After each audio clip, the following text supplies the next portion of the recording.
이란의 미사일 발사 거점과 공격 기반 약화에 초점을 맞추고 있습니다.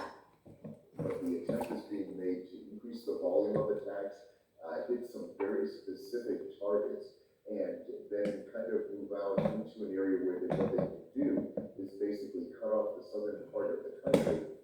CNN은 특히 이란의 요르단 미군 기지 공격은 장거리 미사일 사용 능력이 여전함을 보여준다면서 이에 따라 미군도 장거리 미사일 발사가 가능한 이란 서부 지역에 대한 공격을 강화하고 있다고 전했습니다. YTN 박영진입니다.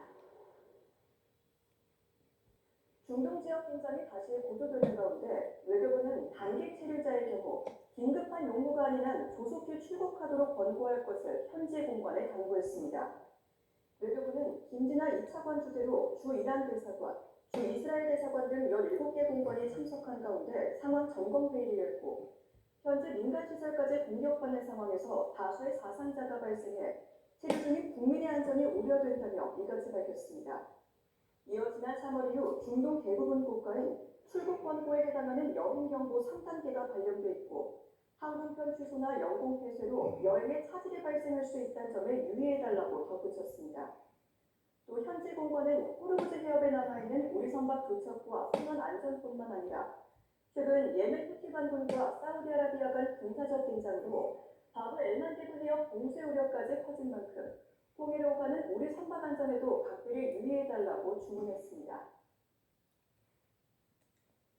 조란 만다니 미국 뉴욕시장이 베냐민 네타냐후 이스라엘 총리가 오늘 9월 유엔 총회 참석차 뉴욕을 방문할 경우 체포하기 위한 법적 조치를 검토하고 있다고 밝혔습니다. 만다니 시장은 현지 시간 18일 공개된 뉴욕타임스와의 인터뷰에서 네타냐후 총리에 대해 국제형사재판소에 기소된 전쟁 범죄자라며 이같이 말했습니다. 이어 네타냐후 총리 체포를 위한 구체적인 법적 권한을 묻는 말에 법무부가 활발히 논의 중인 사안이라며 네타냐후 총리에 대한 개인적인 평가를 논하는 게 아니다라고 답했습니다.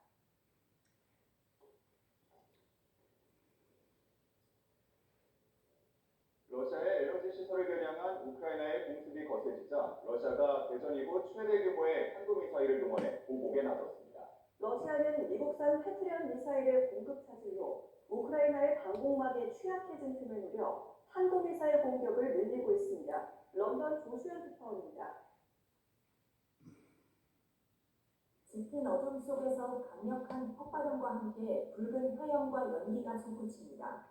러시아가 수도 키이우와 하르키우, 수미 등 우크라이나 주요 도시에 미사일과 드론을 퍼부어 민간인 사상자가 속출했습니다. 특히 키이우의 공격이 집중되면서 5개 구역에서 화재가 발생했고 아파트와 슈퍼마켓도 타격을 입었습니다. 제2도시 하르키우의 우편 물류창고도 파괴됐습니다. 우크라이나군은 러시아가 미사일 41기를 발사했으며 이 가운데 18기를 요격했다고 밝혔습니다. 특히 개전 이후 최대 규모의 탄도미사일을 동원했다고 설명했습니다. Саме на балістику Росія робить ставку, і завдяки балістиці Путін досі продовжує вірити у свою війну. 우크라이나는 최근 탄도미사일 요격에 가장 효과적인 미국산 패트리엇 미사일의 공백 속에 심각한 타격을 입고 있습니다.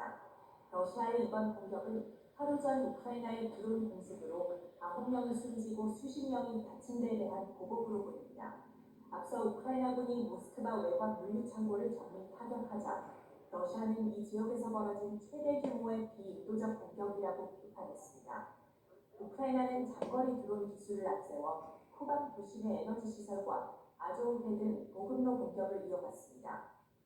이런 가운데 우크라이나에서 드론전을 이끈 페도로우 국방장관 해임에 항의하는 시위가 확산하자 젤렌스키 대통령은 총사령관 교체를 검토하고 있습니다. 페도로우가 시리스키 총사령관과의 갈등 끝에 해임되자 시위대는 시리스키의 해임과 페도로우의 재임명을 요구하고 있는데 정치적 후폭풍이 잦아들지 않고 있습니다.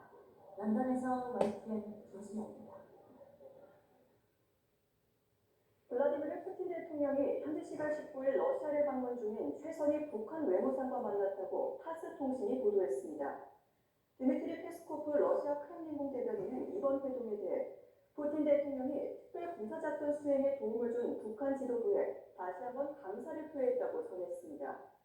또 푸틴 대통령이 우리 군을 지원한 북한군의 공적을 결코 잊지 않을 것이라고 강조했다고 덧붙였습니다. 이와 함께 최 통해 김정은 북한 국무위원장에게 따뜻한 안부를 전했다고 페스코프 대변인은 설명했습니다. 오늘 주요 경제 일정입니다. 지난 목요일 6% 넘게 급락해 7,000선을 다시 내준 채 마감한 코스피가 오늘은 어떤 흐름을 보일까요? 급락뒤 반등했던 흐름이 이어갈 수 있을지 관심입니다. 잠시 뒤에 개장 상황 함께 확인하시죠. 코스피가 법원의 회생 절차 폐지 결정에 대해 오늘 즉시 항고를 제기할 방침입니다. 최대 채권자인 메리츠금융그룹이 2천억 원 규모의 긴급 운영자금 대출을 승인하면서 회생 절차에 필요한 최소 자금을 확보한 데 따른 겁니다. 즉시 항고가 타당하다고 인정될 경우 법원은 폐지 결정을 취소하고 회생 절차 기한은 연장됩니다.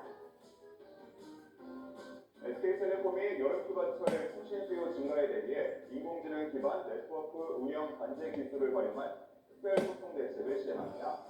SKT는 이동량 증가로 트래픽 급증이 예상되는 고속도로와 공항, 기차역, 해수욕장 등 전국 1,100여 곳을 중점 관리 지역으로 지정해 용량을 최적화하고 오늘부터 특별 소통 상황실도 운영합니다.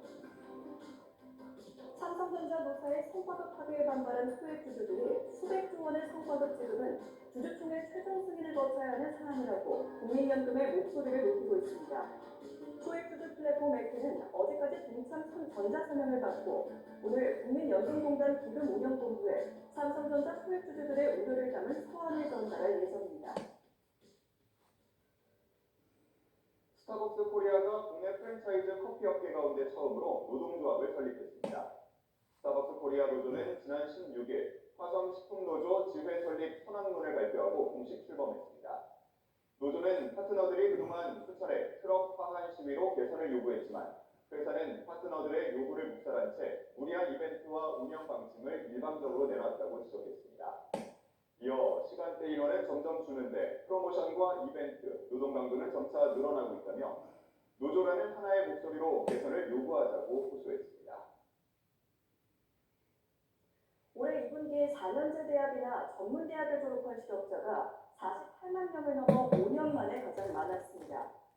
국가데이터에 따르면 지난 2분기 대졸 이상 실업자는 48만 1000명으로 집계됐는데 1년 전보다는 3만 9천 명 늘었고 2분기 기준으로는 코로나19 초기인 2021년 52만 1000명 이후 5년 만에 가장 많았습니다. 특히 2030 세대가 이중 64% 이상을 차지해 고용시장 위축이